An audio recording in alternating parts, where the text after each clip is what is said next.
So first of all, let's start with pronunciation. Um, it's called AvePoint. uh, AvePoint, yeah, I know, it's weird. Europeans don't like that. But if you say AvePoint, I won't be harassed or anything, don't worry. See, can I use the clicker? Is that fine? Yes, Does it work? Let's see. it does. Oh, perfect. All right, so first thing, a little bit about myself. I like to start with myself. I'm Dean Bessems. I'm customer success manager at AvePoint. Been with AvePoint for about 3 years, and I've done customer success work for about 6 years in different companies across the globe.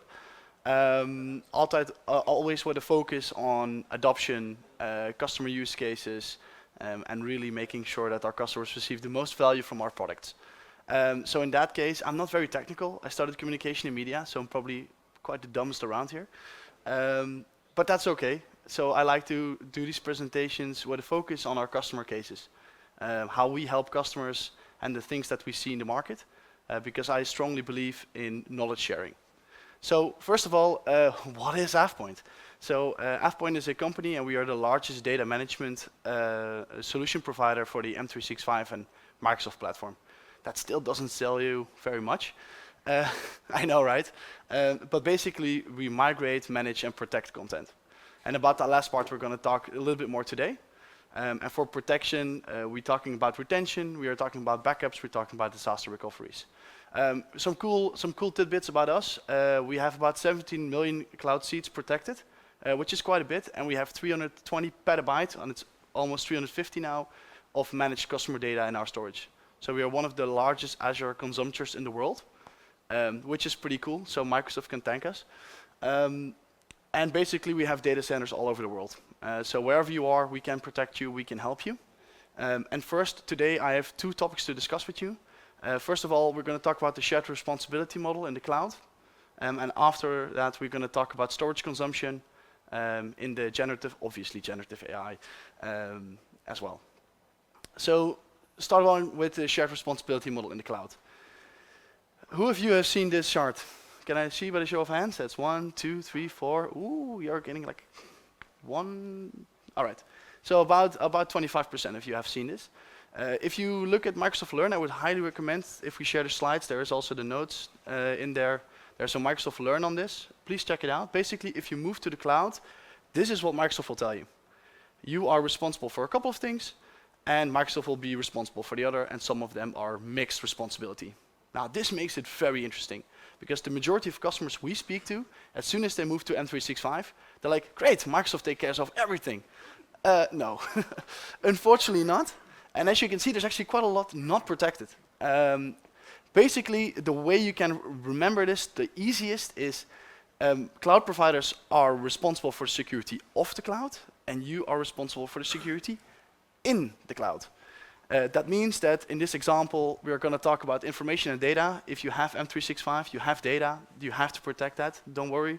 The native retention that Microsoft offers, unfortunately, is for most customers not enough. Your devices, accounts and identities, and identity and directory infrastructure. Now, we just had a lovely presentation about directory infrastructure. I won't go that technical, but we will talk about EntraID and backups of EntraID, because this is a very interesting case.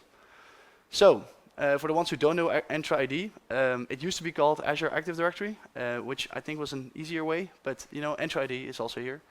And not only provides EntraID you with accounts and enterprise apps and app registrations, it also provides you with groups. It can sync back to your Active Directory on-premise as well with EntraID Connect, it's now called.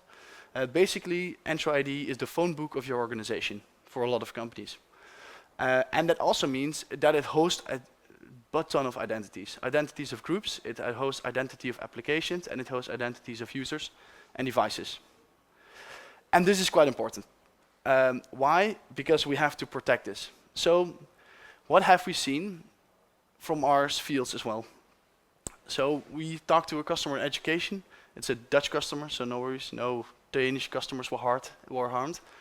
And basically, a admin deleted the security group in EntraID, which is not backed up by EntraID. So for a couple of accounts, Microsoft 365 groups and Microsoft 365 users, they have what we call a soft delete. Soft delete is a 30-day retention, and afterwards, it's gone. but for security groups, distribution lists, for enterprise applications, for app registrations, unfortunately, there is no retention. In this case, an admin, unfortunately, had an accidental deletion of a security group, and that caused about 4,000 students to not be able to attend class, which maybe for them be the best day of their life, but for an admin it's a kind of a nightmare. And basically, they had to work towards the whole weekend to just figure out what happened, because if the if the security group is deleted, you can't find it anymore. Eventually, IT team in complete panic mode, and with a simple EntraID backup, that restart could have been done probably in 30 seconds. So a couple of things that we see more and more often. So EntraID is more seen as a gateway to services. For example, using SAML or OAuth, where EntraID will basically become the thing you authenticate against. And that means that organizations are going to connect a whole lot of stuff to EntraID. We have seen some customers who now have 2,000 enterprise applications. For the ones who don't know what enterprise applications are, it's basically the identity of an application. So if you use single sign-on and you use EntraID to basically administer that process, it will create an app registration and sometimes an app, enterprise app as well. That is not protected. So if somebody deletes the enterprise app, that means that, for example, you can't access Salesforce anymore. If we are a sales organization, that would be a big problem. So look at it, see what have been protected in your company, see if you have an on-premise backup, and if not, we have some lovely colleagues here with you as well. We can help you with some advice on how to start up as well. So obviously, this is the case for EntraID. For M365, we have the same kind of issues as well, where you also have to be the one taking care of all the data. The second topic I would like to talk with you is the storage consumption in the AI era. Who of you have a Copilot license?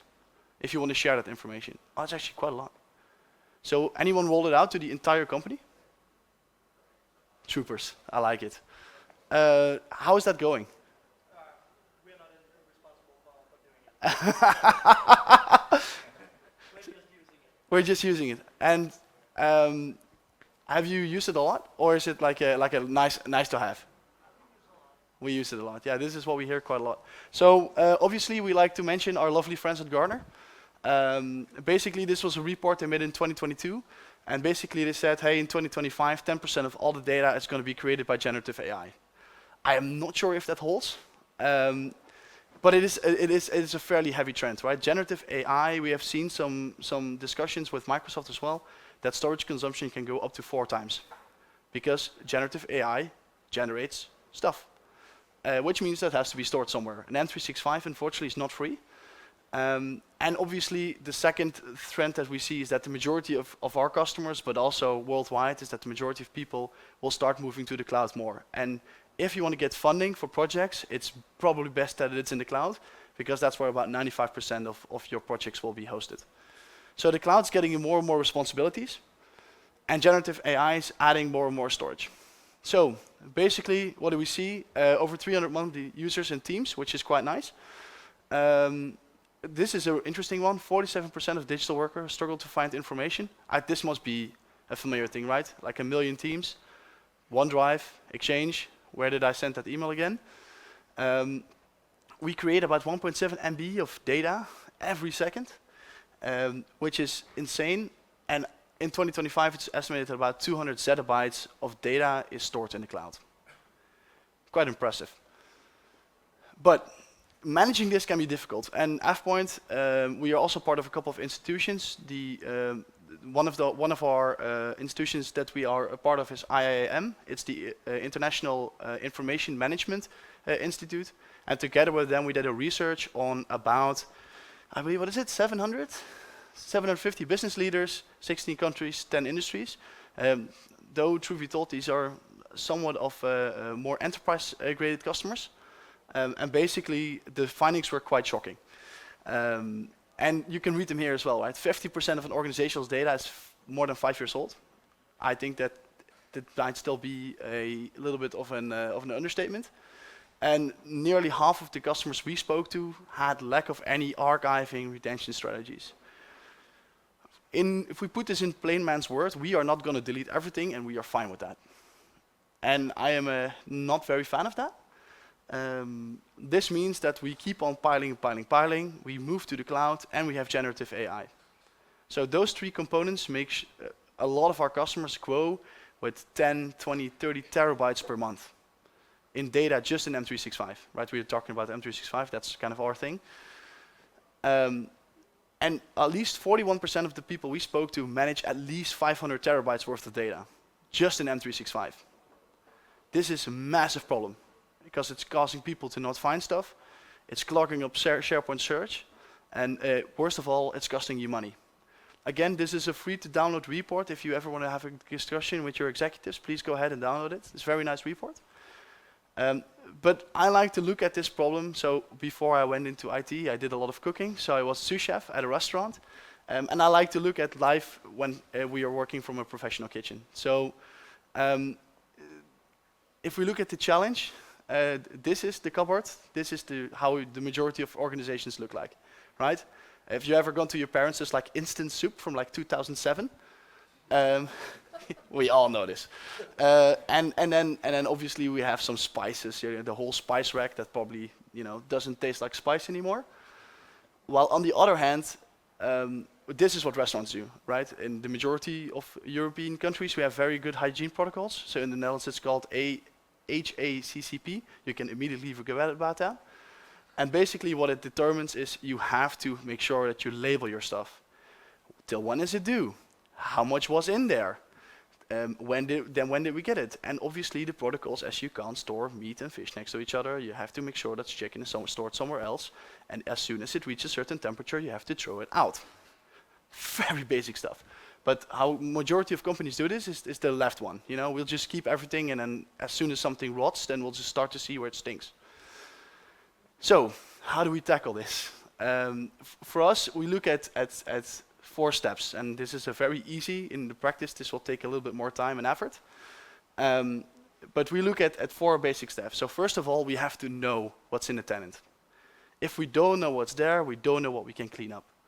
And if you have 500 terabytes of data or more, or even if you have 10 terabytes of data that your users have created, have you any idea what's in that content? No, right? You don't know. So we can start by easily doing a discovery and analysis, making sure that we know what is your old data, what kind of file types do you host. We have customers storing terabytes and terabytes of Photoshop documents in SharePoint. Is that really the place? They're not very collaborative. So why would you store them in SharePoint? Second of all, once we know what we have, we can make some basic rules to start optimizing the storage. For a lot of our customers, they stop there, because they usually got a bill from somewhere and it was very expensive. They got a big shock. And they're like, okay, we got to fix this ASAP. And basically, from there, we just want to make sure that we clean up all the old stuff, and that's it. Now, if you want to go a little bit further, we want to make sure that we manage data lifecycle. And here we get into the real retention strategies. And whether you use the retention policies or retention labels from Microsoft, or you use a tool from AvePoint, we don't really matter. But start thinking about business rules. So what content do I have? When is the content still useful? And what do we have to do as soon as that content reaches its age? Basically, if the instant soup is 10 years old, it's probably time for us to throw it out. With that being said, this is a lot more harder than we think, because we have to ask users to start labeling. Now, if a business user starts to hear labeling, they're like, nah, no thank you, because they just want to do their job. So there's a couple of interesting ways to do this. We can do this on location-based, but also we can look at step number 4 with intelligent content classification. You might have heard of trainable classifiers from Microsoft, but there's tons of ways to use AI in this, and this is actually where AI is really good, because it trains on documents, and then it kind of recognizes it, and it will recommend, for example, a retention label. And this will take a whole lot of the pressure off those end users to classify their content. So once you have cleaned up the crap, we're now going to start out new. We're going to make sure that from now on we're going to start retaining the documents that we need, and we're going to remove things that we don't need anymore. Now, if you've done this, you're also going to have way better results in Copilot. For the ones who don't know how Copilot works on the back end, it basically uses 2 pieces of information. So one's your data and one's the access of your data. That is collaborated in the semantic index. That semantic index is coupled to a large language model. Most of you will know ChatGPT-4. And basically that prompt will inevitably give you an answer. If your data in is shit, the large language model can be very good, but the data out will be crap. And I will give you an example. You see these very nice slides. They were released about 3 weeks ago by AvePoint marketing team. In the last 4 years, we have rebranded at least 3 times. I can't really keep it up anymore. That means that if we, at a certain point, don't get rid of content, it will use all templates. And it will produce content that I'm not happy with. Because I will get my old images, I will get my old templates, and at the end of the day, I'm just very frustrated. And I can't get my work done. So if you are looking into Copilot, or for that matter, have a huge bill laying somewhere, it's good to start discovering what content do I have? Do I still need it? And most of all, can I start working on some real good retention and archiving rules? If yes, at the end, I'm happy for you to start working on Gen AI. That's all for me today. Thank you. If you have any questions, I'd love to hear them. And if not, please join me, Jesper, or Eric, my colleague. They're up there for a nice conversation about all of this stuff.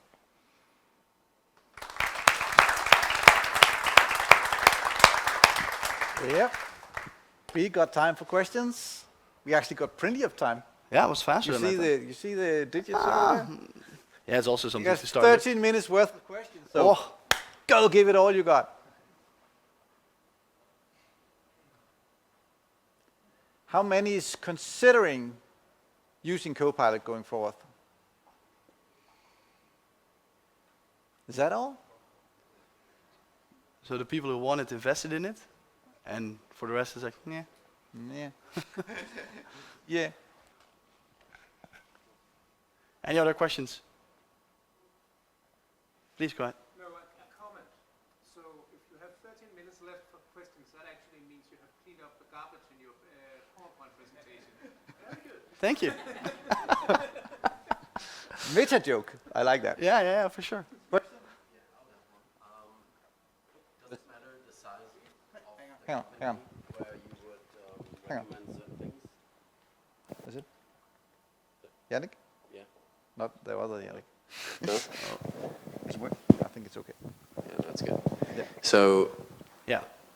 I liked the presentation. It was quite nice. And since I do not work in content creation, I found it still interesting to hear about it. Is there a difference in what you would recommend for customers of specific sizes? So SMB to enterprise? Yeah. Different tactics? Oh yeah, for sure. First of all, let's start with the goal in mind, what people have. So if we start talking about this, usually there was some kind of bill.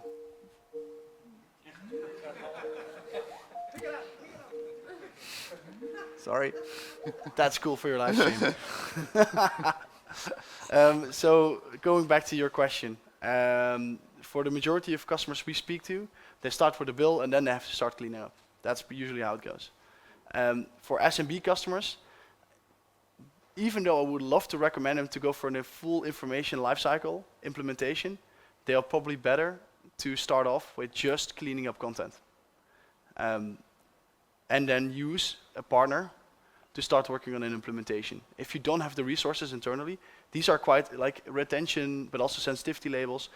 Those projects usually take years to really do quite well, because you have to train people, you have to make them adopt this, or you need to train content. We talked about this before, trainable classifiers have about 1,000 documents needed before you really have some good results. So for a lot of companies, they can't invest that effort into a retention strategy. So what we recommend is if we have a smaller customer, start with the discovery and analysis. Make sure that you do a rough investigation in what content you have, what you can offload, and then probably most of them will be satisfied, and then afterwards we can always work towards something of an archiving strategy. For enterprise customers, we usually have a lot more resources, and we can work together with compliance teams to set up business rules. And if we know the business rules, and we know the types of stuff that they have to really keep, let's say contracts, HR information, if you're manufacturing, you probably like to keep some of your designs. In the Netherlands, that's about 25 years. You have to keep designs of like bridges and stuff. So if you know it, then you can create it, and then you can make a process around it. So that's how I would divide it up. So first of all, look at what's the size of your companies, what resources do you have, and second of all, look at what kind of business you're in. Municipalities or local governments, they need to keep a lot more of the cases. In the Dutch, we have something called Wet Openbaarheid van Bestuur, which doesn't translate very well to English. It's called the law of public administration. So everybody can ask anything from municipality, but that means that if there's a certain case, you have to have that classified. So if you have a highly regulated industry, then yes, it's kind of a must. So that's how I would do it. Thank you. Anyone else? Please. Yeah.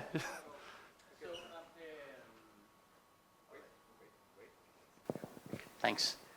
I'm just wondering, because I heard during the last years, or the past years, more people talking about the difficulties in having these data loss prevention projects working for them. Yeah. Expensive Yes. tools, but also heavy projects. But I'm just thinking, should be some synergies with the stuff that you are doing here, or is it just me? Yeah, that is correct. DLP projects are notoriously difficult because if you don't know your content, you can't make any DLP policies on them. So you start, and that's where usually we come in. AvePoint has again tons of tools to also start identifying what kind of content you have, which will make it easier to understand what rules you have to apply. Another thing that really is an organizational problem is that departments don't like to communicate. Compliance teams don't necessarily like to communicate to security teams, and security teams really don't like to communicate to digital workplace, for example, and you need that synergy. If you can't get that synergy, none of those projects are going to go end well. So unfortunately, we have to collaborate, which sometimes is a bit difficult, but that's really how we do it. And then giving insights in data really helps you to make the right business decisions. Anyone else? Thank you, Dean. Perfect.